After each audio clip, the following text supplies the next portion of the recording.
ನಮಸ್ಕಾರ ಸ್ನೇಹಿತರೆ, ಮತ್ತೊಮ್ಮೆ ಈಗ ನಾನು ಕುಮಟಾ ತಾಲೂಕು ಹೊಳೆಗೆದ್ದೆ ಅಂದರೆ ಕಾರವಾರ ಜಿಲ್ಲೆ, ಉತ್ತರ ಕನ್ನಡ ಜಿಲ್ಲೆ. ಕೆಲವರಿಗೆ ಗೊತ್ತಿರಲ್ಲ, ಉತ್ತರ ಕನ್ನಡ ಅಂದರೆ ಉತ್ತರ ಕರ್ನಾಟಕ ಅಂದ್ಕೊತಾರೆ. ಉತ್ತರ ಕನ್ನಡ ಜಿಲ್ಲೆ ಅಂದರೆ ಕಾರವಾರ ಜಿಲ್ಲೆ. ಅಲ್ಲಿ ಕುಮಟಾ ತಾಲೂಕು, ಕುಮಟಾ, ಹೊನ್ನಾವರ, ಮುರುಡೇಶ್ವರ, ಗೋಕರ್ಣ ಅಂತೆಲ್ಲ ಕೇಳಿದ್ದೀರಲ್ಲ. ಮುರುಡೇಶ್ವರ, ಗೋಕರ್ಣ ಎಲ್ಲ ಈ ಒಂದು ಕಾರವಾರ ಜಿಲ್ಲೆಗೆ ಸೇರುತ್ತೆ. ಕುಮಟಾ, ಗೋಕರ್ಣ ಕುಮಟಾ ತಾಲೂಕಿಗೆ ಬರುತ್ತೆ. ಈಗ ಅಲ್ಲಿ ನಮ್ಮ ಕರಾವಳಿ ಜಿಲ್ಲೆ, ಇದು ಕರಾವಳಿ ಊರು ಧಾರೇಶ್ವರ ಅಂತ. ಅದು ಗೋಕರ್ಣ, ಧಾರೇಶ್ವರ ಮತ್ತು ಮುರುಡೇಶ್ವರ ಇವೆಲ್ಲ ಈ ಶಿವನ ದೇವಸ್ಥಾನ.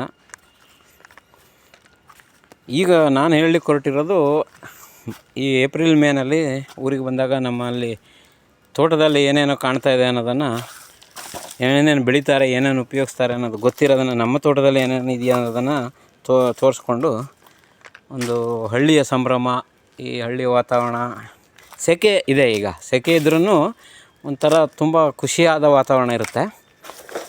ಆ್ಯಕ್ಚುಲಿ ನಾವು ಚಿಕ್ಕವರಿರುವಾಗ ನೋಡಿ, ಇದು ಇಲ್ಲಿ ಇದು ಏನಿದು ಜಾಯಿಕಾಯಿ ಮರ ಅಂತೀವಿ. ಈ ಸಾಂಬಾರು ಪದಾರ್ಥಕ್ಕೆ ಉಪಯೋಗಿಸುವಂಥ ಜಾಯಿಕಾಯಿ ನೋಡಿ, ಇದು ಜಾಯಿಕಾಯಿ ಮರ. ಆ್ಯಕ್ಚುಲಿ ನಮ್ಮದು ತೆಂಗು ಮತ್ತು ಅಡಿಕೆ ತೋಟ ಇದೆ, ಜಾಸ್ತಿ ತೋಟ ಇಲ್ಲ ನಮ್ಮದು.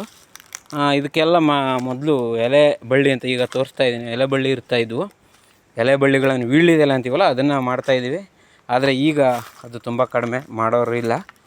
ನೋಡಿ, ಇದು ತೋರಿಸಿದನಲ್ಲ, ಇದು ವೀಳ್ಯದ ಎಲೆ. ಇದು ಅಂಬಾಡೆ ಎಲೆ ಅಂತ ಬರುತ್ತೆ, ಊರ ಎಲೆ ಅಂತ ಬೇರೆ ಇರುತ್ತೆ. ಅಂಬಾಡೆ ಎಲೆ ಇದು ಒಂಥರ ಗ್ರೀನ್ ಆಗಿರುತ್ತೆ ನೋಡಿ. ಇದು ಮತ್ತು ಪಕ್ಕ ಜಾಯಿಕಾಯಿ ಮರ.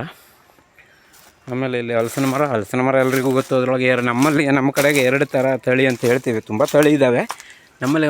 ಕಾಮನ್ನಾಗಿ ಇದು ಹಲಸಿನ ಮರ. ಈಗ ಆಗಿಲ್ಲ, ಕಾಯಿ ಆಗಿಲ್ಲ. ಇದು ಬೊಕ್ಕೆ ಅಂತೀವಿ, ತುಂಬ ಸ್ವೀಟ್ ಇರುತ್ತೆ, ತುಂಬ ಚೆನ್ನಾಗಿರುತ್ತೆ, ಗಟ್ಟಿ ಬರುತ್ತಲ್ಲ ಆ ಥರ. ಇನ್ನೊಂದು ನಮ್ಮಲ್ಲಿ ಚಕ್ಕೆ ಮರ ಅಂತೀವಿ, ಹಲಸಿನ ಚಕ್ಕೆ ಮರ ಅಂತ ಹೇಳ್ತೀವಿ.